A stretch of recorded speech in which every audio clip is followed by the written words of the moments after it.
Before I start this episode of our Grow It campaign, I want to say a quick thank you to the episode sponsors. They are Wealthify and Fidelity. I'm going to say a quick bit about each proposition, so make sure you listen to them. Do remember that with investing, your capital is at risk, so the value of your investments can go down as well as up, which means you may get back less than you invest. That is relevant to each of the propositions I'm going to talk about. First up, Wealthify is a multi-award-winning online and app-based investment service founded in 2016 and backed by Aviva, with a simple mission to make investing accessible to everyone. You can invest from as little as £1, £50 for pensions. Wealthify has a simple yet competitive annual management fee. Investment costs also apply, and offers a number of investment products, including a stocks and shares ISA, a general investment account, a personal pension, and a junior ISA. Within each of those, you can invest in a range of managed portfolios with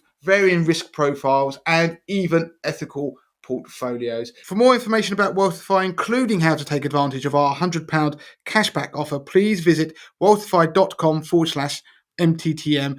New customers only. Offer ends midday on the 28th of April 2023. T's and C's apply. Now, Wealthify does not offer advice. If you're not sure whether investing is right for you, then please speak to a financial advisor. Wealthify is authorised and regulated by the Financial Conduct Authority. Finally, I'd like to say thank you to our Grow It series sponsor, Fidelity International. Whether you're just starting out or an experienced investor, Fidelity offers a wide range of investment options with plenty of information, tools, and guidance to help you make more of your money and achieve your financial goals. For more information about Fidelity, please visit fidelity.co.uk/money to the masses.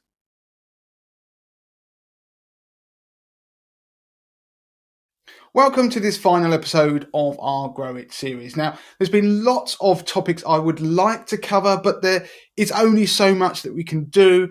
And also, if we do too much, it'll end up just overcomplicating things. So this whole series has been about giving you what you need to know so you can go on and explore and hopefully start investing your own money. Now, if you've enjoyed the series, then please make sure you hit that like button and you also subscribe to the channel and leave comments below this episode and I will respond to them. And of course, if you've listened to this on the podcast feed, then do give us a glowing 5-star review on the podcast app that you use. Now, in this final episode, I'm going to be talking about ethical investing. And that is all about growing your wealth while at the same time making the world a better place. That is what is at the heart of what is a broad catch-all term known as ethical investing. Now, there is no single definition of what ethical investing is because it means different things to different people. But in essence, it's a type of investing driven by morals, principles, or religious values. Now, usually it's associated with negative screening, which means that you remove objectionable industries and sectors from the list of investments you'd consider adding to your portfolio, be they direct shareholdings, bonds, or funds that invest in a range of assets or companies. There are a lot of buzzwords and styles that are associated with ethical investing, so I just want to run through a number of them so you can understand the nuances, but also the blurred lines between the definitions, buzzwords, and styles that I'll mention. Now, I've already explained ethical investing. So what's next? Well, socially responsible investing. So that's SRI. And you'll also hear about sustainable, or you'll also probably have heard the term responsible investing. These are broader terms for investment strategies that consider a company's ESG records. And ESG stands for environmental, social, and governance. And it will look at the ESG records, including issues such as human rights, environmental sustainability, gender diversity, and whether they have a sustainable supply chain. Then you have impact investing, which is a subset of SRI that focuses on investing in projects or businesses that generate a positive, measurable social or environmental impact in addition to financial returns. Then we have ESG investing, which focuses solely on the environmental, social, and corporate governance factors when analysing companies. Then we have green investing, which typically has an environmental focus, which links to climate change investing, which is fairly self-explanatory. And then we have dark green investing, which goes beyond traditional green investments and may exclude certain sectors that are not consistent with environmental or social values, such as fossil fuels, tobacco, and weapons manufacturing. It is a more stringent and selective approach to sustainable investing that prioritizes companies with the most positive environmental and social impact. Then we have light green investing, which involves investing in companies that are making efforts to become more environmentally sustainable and socially responsible, but they may not have a fully developed sustainability program in place yet. So light green investing is seen as a more accessible and less stringent approach to sustainable investing that may appeal to a broader range of investors who want to align their investments with their values, but are not as concerned with excluding entire sectors or companies that don't meet their standards. Now, if you found that dizzying, then imagine trying to produce this video, trying to pull that together. But on top of the lack of clear ethical investing guidelines and definitions, some ethical investment providers have been accused of something called greenwashing by labeling funds as ethical, sustainable, or green, but still including investments that are not consistent with those values. But having said that, I don't want to put people off considering investing ethically and for the greater good or in accordance with their own standards, ethics, or values and things that they care about. Because despite the confusing array of terms out there and definitions, it can be relatively straightforward to invest your money ethically.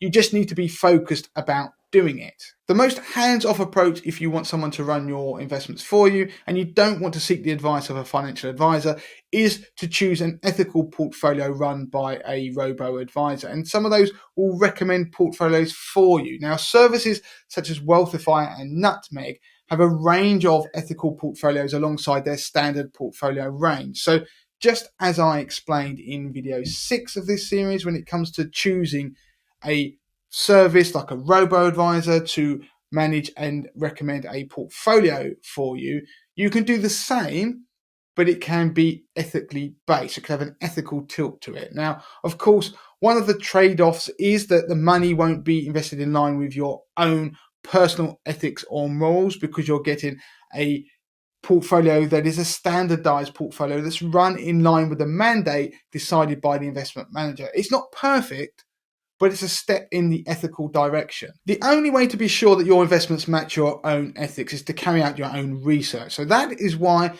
those investors who prioritize investing in line with their own ethics will more than likely have to build their own portfolios and manage them themselves. So most investors like this will invest via funds, which are collective investments, and that be unit trusts, investment trusts, or ETFs as the vehicles they will use. And I explain the difference between each of these in episode 7 of this series, so go back and listen to that if you haven't already. It is beyond the scope of this series to cover investing directly into individual company shares, as such investments are, in my view, too high risk for most investors unless they have the expertise and time to analyze and diversify their holdings themselves. So how do you go about researching potential funds, be they active or passive, to invest in that will match your ethical criteria? Now, in the notes of this episode, I provide a link to a free tool from MSCI, which analyzes a fund's holdings and then gives a score for that fund based on the ESG ratings of the underlying investments within the fund. It's a fantastic tool that I've recommended on the Man to Masses podcast in past episodes. So I've put a link to it. Make sure you go and check it out and play around with it. So if you were to put an equity fund into the tool that you like the look of, then it will give the fund a rating based upon the ESG ratings of the companies the fund invests in, so all those holdings. Now, the tool will also tell you how well a fund is aligned to the global climate temperature goals, as well as flag if any of its holdings are involved in tobacco, weapons, manufacturing, or whether they have contravened the UN Global Compact or face serious controversies on issues such as human rights. Of course, that assumes you already know the fund that you want to invest in, so you can put it into the tool. So if you don't know, then a potentially useful starting point for ethical fund ideas could be the ACE 40 fund list that's provided by Interactive Investor, known as II.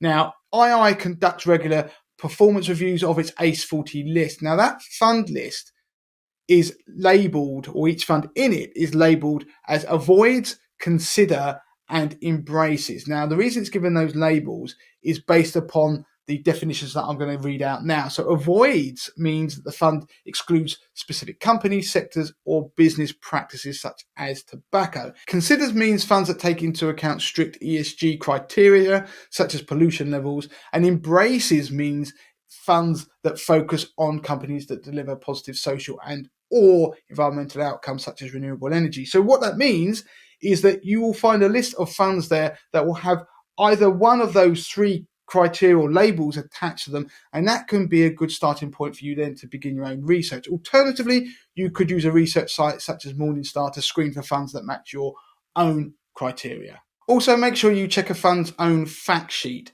which is published, as it will tell you the sector breakdowns as well as the top 10 holdings within the portfolio itself. So that all gives you a good starting point. And in the notes of this episode, I've linked to our YouTube ethical investing event, which covers everything to do with ethical investing and will answer more of the questions you might have around the topic.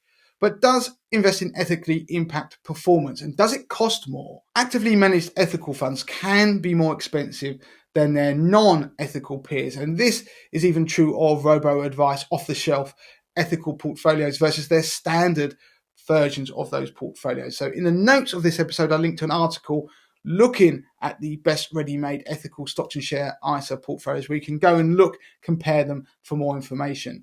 Now, it is possible to buy passive funds such as ETFs, which have an ESG tilt to them to try and keep portfolio costs down if you are managing your own investments. But often you would still have exposure to some companies doing things you might not like. So, for example, that could be drug companies that test on animals, or it could be oil and gas companies that have records of polluting, because lots of these funds will just track a wider index and those companies will be included in that index. So in terms of investment performance, there's a common perception that ethical funds underperform mainstream funds, but in fact, there's a host of research that suggests that you could benefit from stronger share price growth if you hold sustainable companies over the longer term. And I look at three of these bits of research in an article that I linked to in the notes of this episode titled "How Can I Invest Ethically and What Are the Costs?" However, one thing to bear in mind is that ethical funds tend to have an overweight to smaller companies as well as technology stocks. Now, prior to 2022, this served them very well, as both styles, smaller companies and technology stocks, had enjoyed a number of years of strong performance. However, in 2022, technology stocks struggled as central banks raised interest rates, which sent their values tumbling. On top of that, oil and gas companies performed strongly during 2022 as inflation soared along with the cost of energy.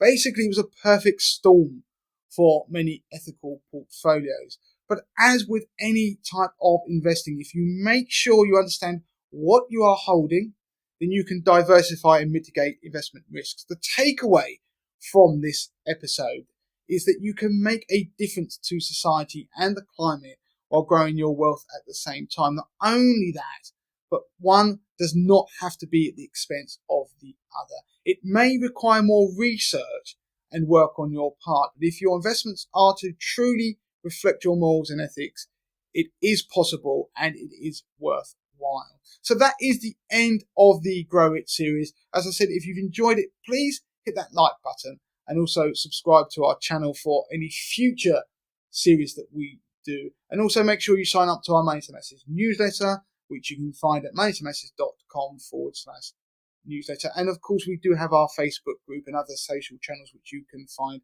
as well. We'll put links to all of those in the notes of this episode.